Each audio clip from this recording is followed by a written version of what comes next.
محترم صدر مجلس، اسٹیج پہ بیٹھے ہوئے معززین اور سامنے تشریف فرما خواتین و حضرات اور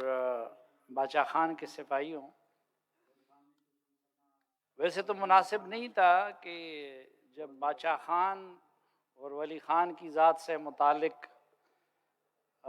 کانفرنس ہو تو اس میں کوئی اور بات کی جائے، لیکن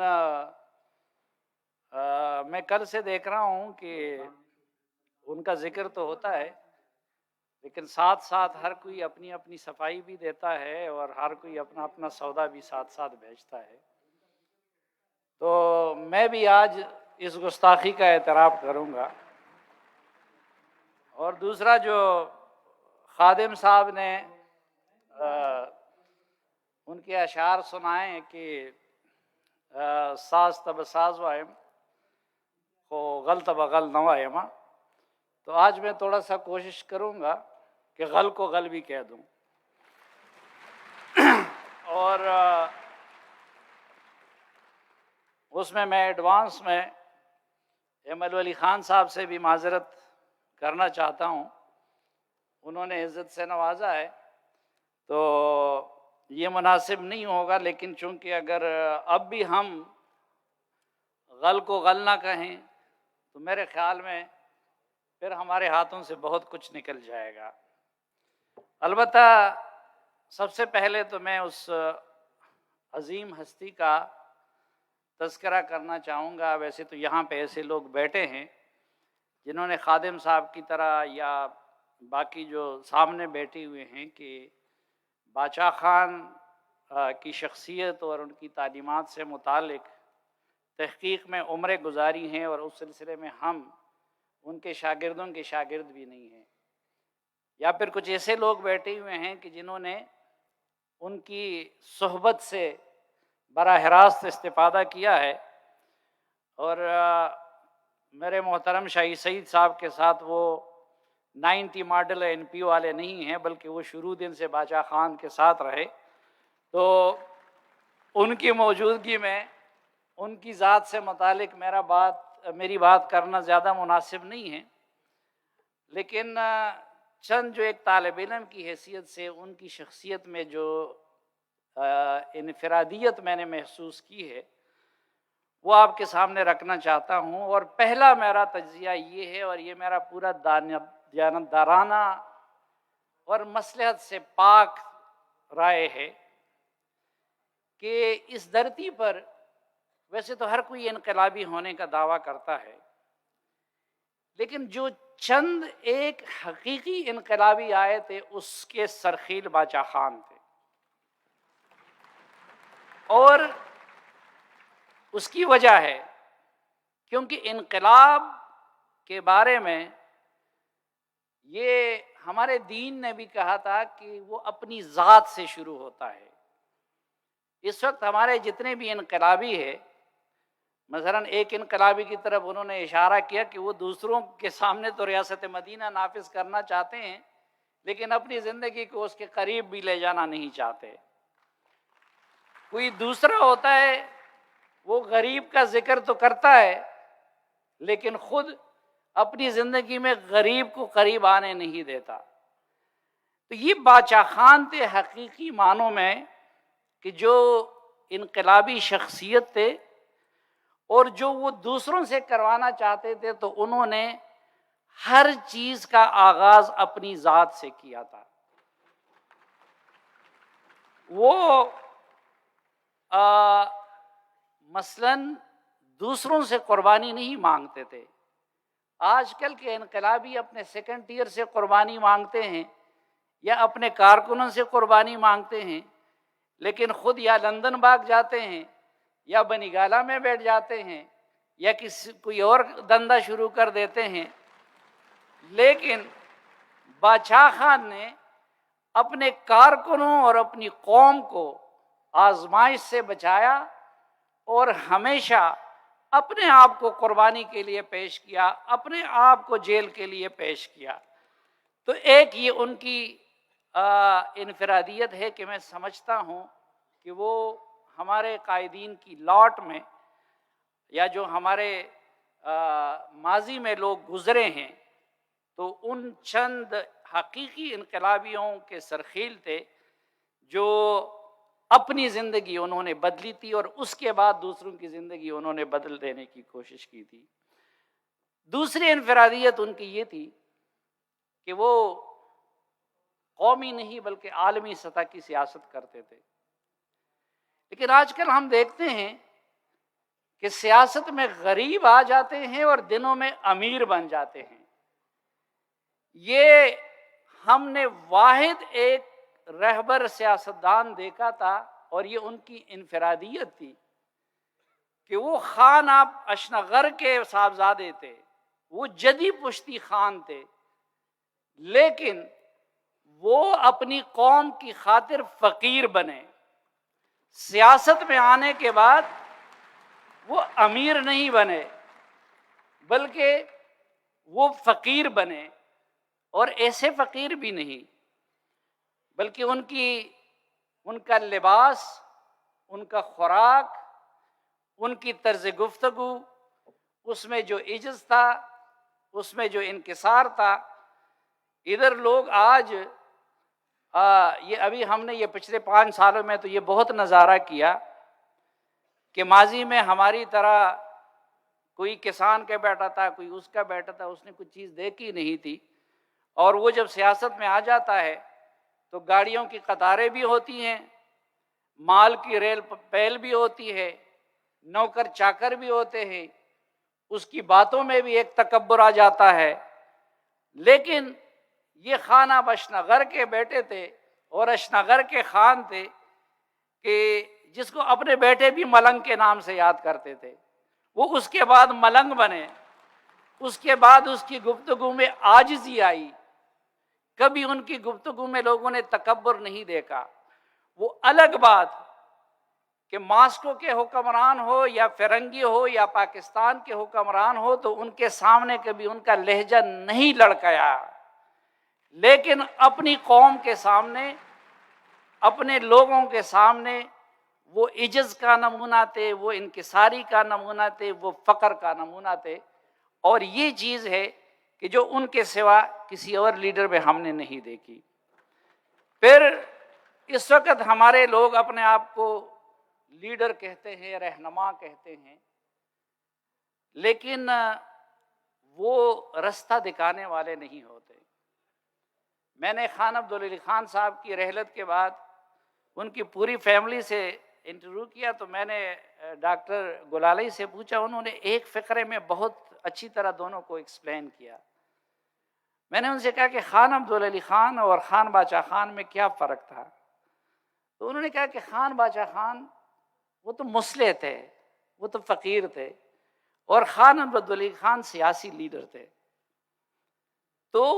وہ ایک ایسے لیڈر تھے کہ جو مصلح تھے حقیقی معنوں میں۔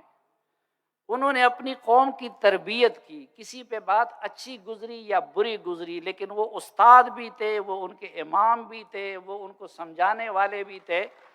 اور ہمارے لیڈر اپنے ووٹر کے پیچھے چلتے تھے، لیکن باچا خان نے ایک مصلح اور ایک باپ کا کردار وہ پختون قوم کے سامنے وہ ادا کیا۔ پھر ایک اور جو باچا خان کی انفرادیت تھی، وہ میں سمجھتا ہوں کہ اقبال کے الفاظ میں وہ امام برحق تھے۔ اقبال نے کہا تھا کہ ہے وہی تیرے زمانے کا امام برحق جو تجھے حاضر و موجود سے بیزار کرے۔ حاضر و موجود یہ ہوتا ہے کہ دوسرے لوگ جو کچھ کرتے آپ کہتے میں بھی اسی طرح کروں، جو زمینی حقائق ہوتے آپ کہتے میں بھی اسی طرح کروں۔ لیکن اصلی لیڈر اور اصلی امام یہ ہوتا ہے کہ وہ یہ نہیں دیکھتا کہ لوگ کیا سوچتے ہیں، لوگ کیا کرتے ہیں، حالات کا تقاضا کیا ہوتا ہے، بلکہ امام برحق وہ ہوتا ہے کہ اسے جو حق نظر آئے، جو درست نظر آئے تو وہ ہوا کی مخالف سمت میں جاتا ہے۔ اب ہوا کی مخالف سمت میں جانا باچا خان کے لیے بڑا آسان تھا۔ پختون قوم جس کی ساری زندگی جنگوں میں گزری ہے، جن کا اسلحہ بدقسمتی سے زیور سمجھا جاتا ہے، اب اس قوم کو آپ بھڑکائیں تو یہ 2 منٹوں کا کام ہے۔ آپ اس کو مذہب کے نام پہ بھی بھڑکا سکتے ہیں، آپ اس کو قوم پرستی کے نام پہ بھی بھڑکا سکتے ہیں۔ اب پختون قوم کو عدم تشدد کا راستہ دکھانا، پختون قوم کو یہ بتانا کہ کسی کے تپڑ کے جواب میں تپڑ نہیں دینا ہے، پختون قوم کو یہ سمجھانا کہ آپ نے گالی کا جواب گالی سے نہیں دینا ہے، تو وہ ہوا کے مخالف سمت میں چل رہے تھے، اپنی قوم کو فالو نہیں کر رہے تھے، بلکہ وہ چاہتے تھے کہ میری قوم کا اصلاح ہو، وہ مجھے فالو کرے۔ پاپولرزم کے شکار نہیں تھے، بلکہ وہ حق پہ چلنے پہ اصرار کر رہے تھے۔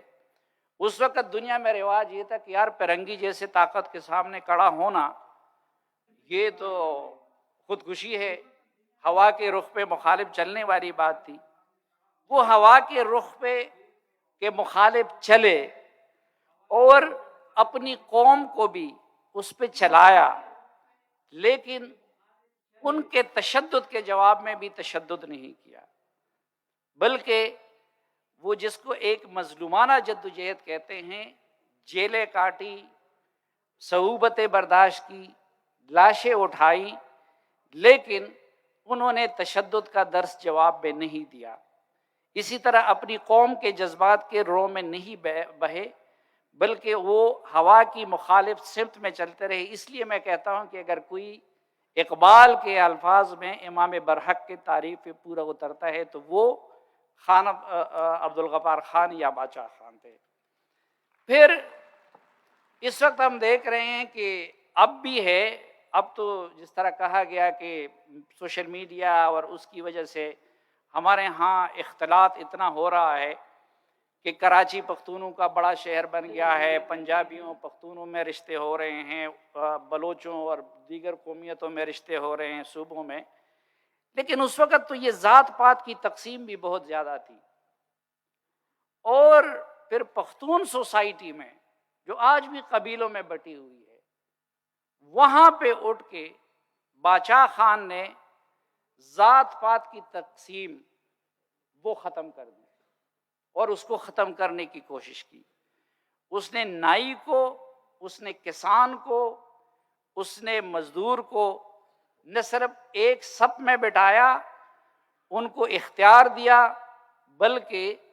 ان کو ایسی عزت دی کہ میگے ماما جیسے لوگوں کے جتنی عزت ان کے ہاں تھی اتنے شاید بڑے بڑے قوانین کی بھی نہیں تھی۔ ہمارے بڑے بڑے قوانین اور بڑے بڑے مولوی اس وقت انگریز کے ساتھ ملے ہوئے تھے،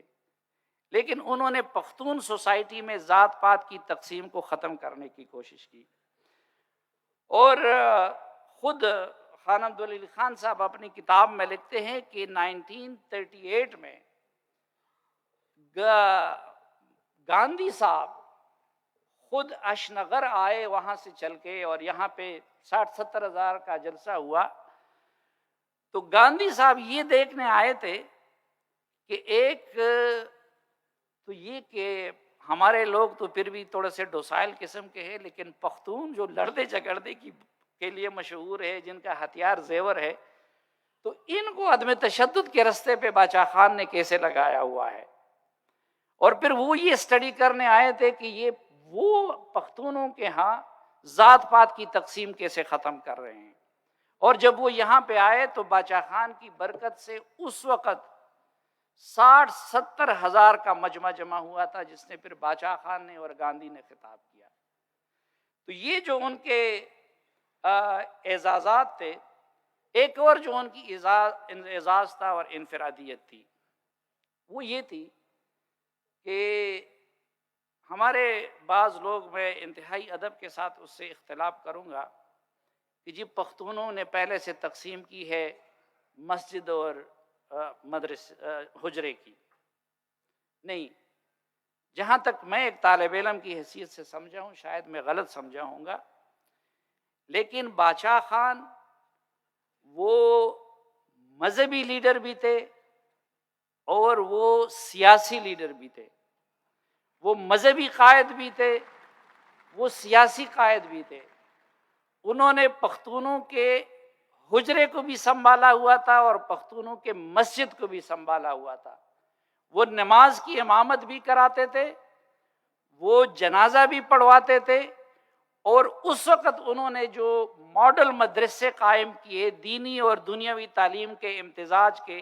آج تک پاکستان کی ریاست بھی جو اسلام کے نام پہ بنی ہے اس طرح کا کوئی ایک مدرسہ یا ایک اسکول قائم نہیں کر سکی. اور میرے خیال میں جو میں تلخ بات کرنا چاہ رہا تھا وہ یہی تھا کہ اس کے بعد آنے والے ان کے جانشینوں سے یہ ایک غلطی ہو گئی کہ انہوں نے حجرہ تو لے لیا لیکن مسجد کو مولوی کے سپرد کیا. اب مولوی کی عادت پھر آپ لوگوں کو معلوم ہے کہ وہ اس پہ گزارا نہیں کرتا. کل مولانا فضل الرحمان صاحب نے آپ کو بتایا کہ باچا خان جیسے قریب آدمی سے بھی انہوں نے مٹھائی بھی کھائی اور چائے بھی 2 کپ زیادہ پی لی. تو جب آپ لوگوں نے ایک طرف تو یہ کیا کہ مسجد ان کے حوالے کر دی, تو اس مولوی نے 2 قدم آگے بڑھ کے حجرہ بھی آپ سے چھین لیا, اور ان کو پھر آپ نے جب مولانا مفتی محمود صاحب کو وزیر اعلیٰ بنا کے چند سیٹوں کے ساتھ اقتدار کا رستہ دکھایا تو انہوں نے وہ مزہ بھی چکھ لیا, آج وہ نہیں چھوڑ رہا ہے. تو چنانچہ آج نوبت یہاں تک آ پہنچی ہے کہ شہباز شریف صاحب اور سب لوگ منتیں کر رہے تھے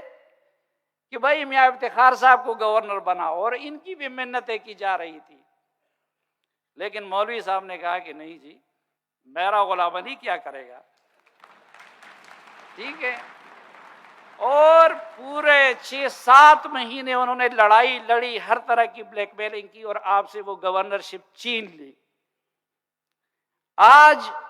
میں بعض اوقات حیران ہوتا ہوں, دیکھیے باچا خان صاحب وہ ایک کسی رستے پہ سے ڈٹ جانے والے اور ضد کرنے والے انسان نہیں تھے. لیڈر کی یہ خوبی ہوتی ہے کہ وہ وقت کے ساتھ حالات کے تقاضوں کے ساتھ اپنی حکمت عملی کو بدلتے ہیں, اور انہوں نے بدلا بھی. جب انگریز کو نکالنے کی بات تھی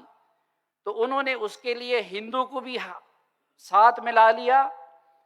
وہ مولوی کے ساتھ بھی بیٹھے جو شیخ الہند وغیرہ کا کل وہ ذکر کر رہے تھے. لیکن پھر جب پاکستان ایک حقیقت بن گئی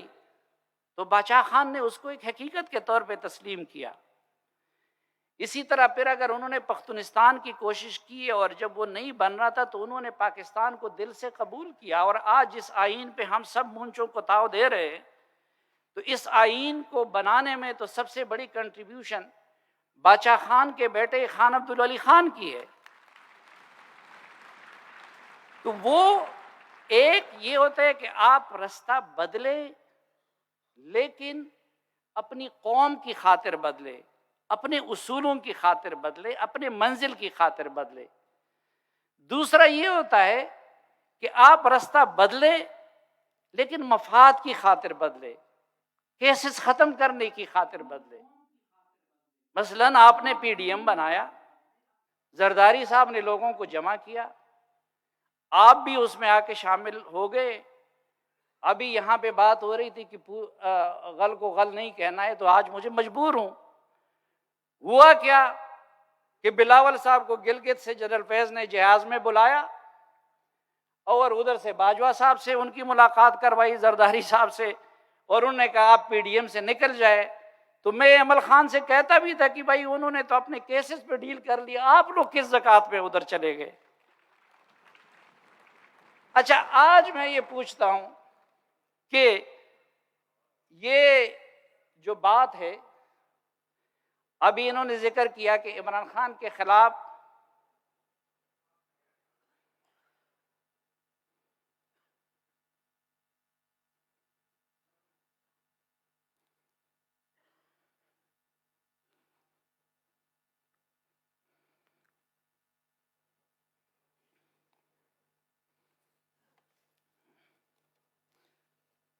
گیلانی صاحب آپ کو ویلکم کرتے ہیں, آپ بڑے اچھے وقت پہ تشریف لائے. میں پی ڈی ایم سے پیپلز پارٹی کے نکلنے کی بات کر رہا تھا, اور پھر این پی کے دوستوں کو کہ بھئی آپ لوگ جہیز میں کیوں ان کے ساتھ چلے گئے تھے, تو اس کی بہرحال میں ذکر کر رہا تھا. تو پھر ابھی آپ دیکھیں یہ جو نیا تماشا بنا ہے, بھائی عمران خان صاحب کو کیا اس کی مزاحمت لوگوں نے اس لیے کی تھی, یہ جیلیں اس لیے کاٹی گئی تھی, ان کے جبر کو اس لیے برداشت کیا گیا تھا کہ اس کے بعد آ کے ایک دوسری پوری پی ڈی ایم جو ہے وہ ایک نئی پی ٹی آئی بن جائے اور سب کچھ فوج کے سپرد کر دے اور اپنی لڑائی کرے. تو سر یہ اب خیبر پختونخوا میں جو نگران حکومت بن گئی آپ لوگوں کی, آپ مجھے بتائیے 50% سے زیادہ لوگ ان کے مختلف لیڈروں کے اے ٹی ایم ہے کہ نہیں؟ پہلے تو کابینہ میں آپ سے 50% غلام علی لے گیا, وہ ایک آپ کے این پی کا انہوں نے اپنے کھاتے میں کیا ہے, آپ کے کھاتے میں, حالانکہ وہ بھی این پی کا نہیں, آپ کو صرف خوشدل خان پہ ٹرکھا دیا. تو آپ اس گناہ بےلذت میں کیوں شریک ہے؟ اسی طرح اب بلوچستان کا ذکر ہوا, تو اب کس کو پتہ نہیں ہے کوئی کہ موجودہ وزیر اعلیٰ جو بلوچستان کا وہاں پہ بیٹھا ہوا ہے, وہ پیسے کی زور پہ وزیر اعلیٰ بنا تھا, وہ اسی اسٹیبلشمنٹ کا وزیر اعلیٰ ہے جس کے یہاں پہ آپ تذکرہ کر رہے تھے. اب وہ وزیر اعلیٰ میرے سامنے آیا اور مجھے کہا یار سلیم تم میرے پیچھے کیوں پڑے ہو؟ میں نے کہا کیوں؟ اس نے کہا میں وہ وزیر اعلیٰ ہوں جس کی قیادت پہ خان عبدالولی خان کے پیروکاروں کا, قائد اعظم کے پیروکاروں کا, مفتی محمود کے پیروکاروں کا, سردار عطا اللہ مینگل کے پیروکاروں کا, اور محمود خان اچکزئی اور ذوالفقار علی بھٹو کے پیروکاروں کا اتفاق ہے. تو تمہیں کیا تکلیف ہے؟ اب میں ان کو کیا جواب دوں؟ یہاں پہ آپ کا مسنگ پرسن کا مسئلہ حل نہیں ہو رہا, اسپیکر علی وزیر کو پیش نہیں کر سکتے. یہاں پہ کل سے نعرے لگ رہے ہیں علی وزیر کو لے آؤ, علی وزیر کو لے آؤ. اچھا ہمیں پتہ ہے,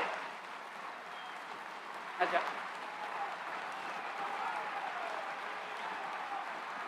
علی وزیر کو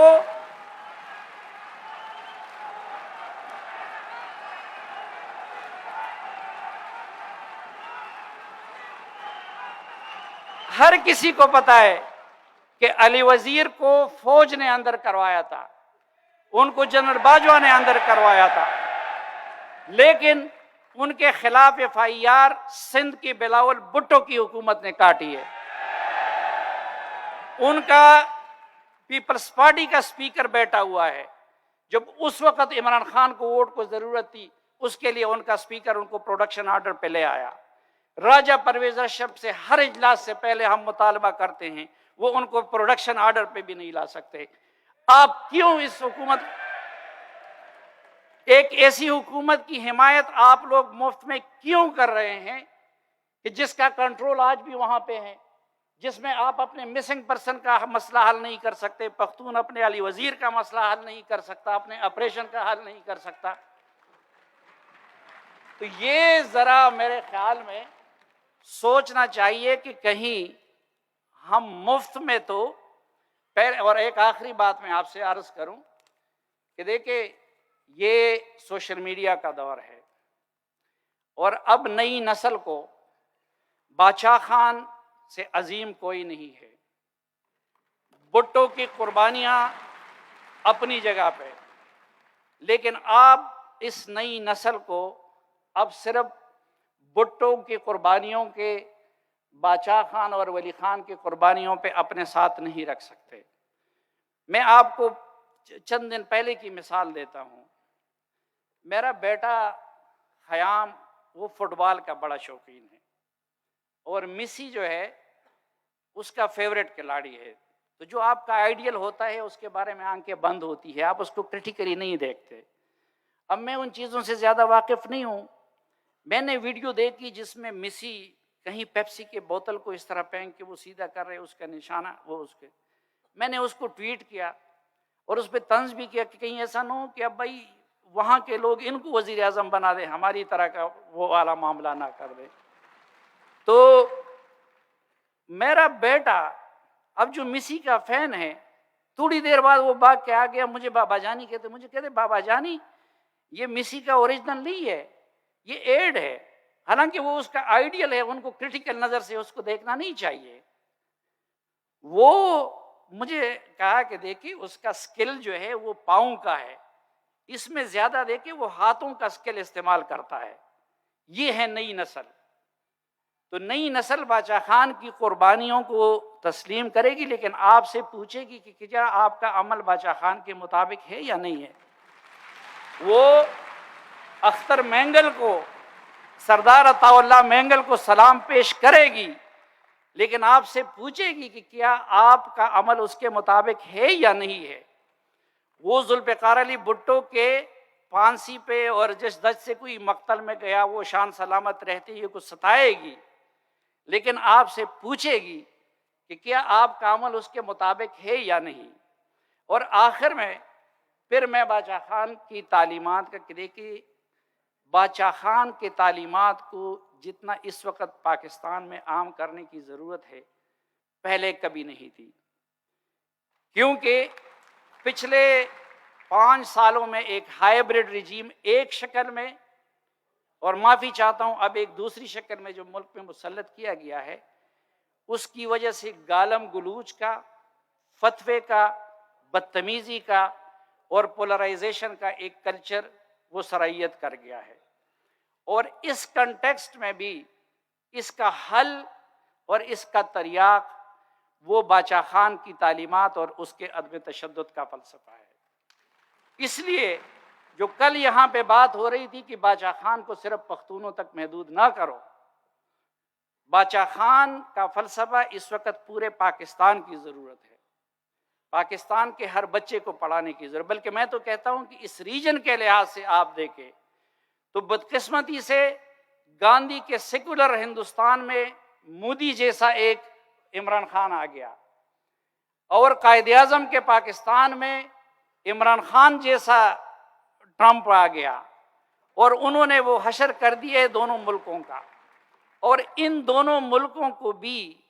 اب نارمل پوزیشن میں لانے یا انسانیت کی طرف لانے کے لیے باچا خان کے فلسفے کو اس پورے ریجن میں عام کرنے کی ضرورت ہے، اور اس معاملے میں بھی کردار باچا خان کے وارث ہی زیادہ ادا کر سکتے ہیں، لیکن اس کے لیے ضروری ہے کہ پہلے باچا خان کے وارث یہاں پر تو معاملات اپنے ہاتھ میں لے لے، کبھی زرداری صاحب اور کبھی مولانا صاحب کے ذریعے اپنے معاملات ہاتھ ڈیل کریں گے تو پھر تو آپ کے ہاتھ کچھ بھی نہیں آئے گا، تو ہندوستان کے ساتھ معاملہ کیسے حل کریں گے۔ تو یہ میری چند گزارشات تھی، میں معافی چاہتا ہوں اگر کسی کو تلخ لگی ہوں تو اس کے لیے معذرت چاہتا ہوں۔ بہت شکریہ آپ سب کا۔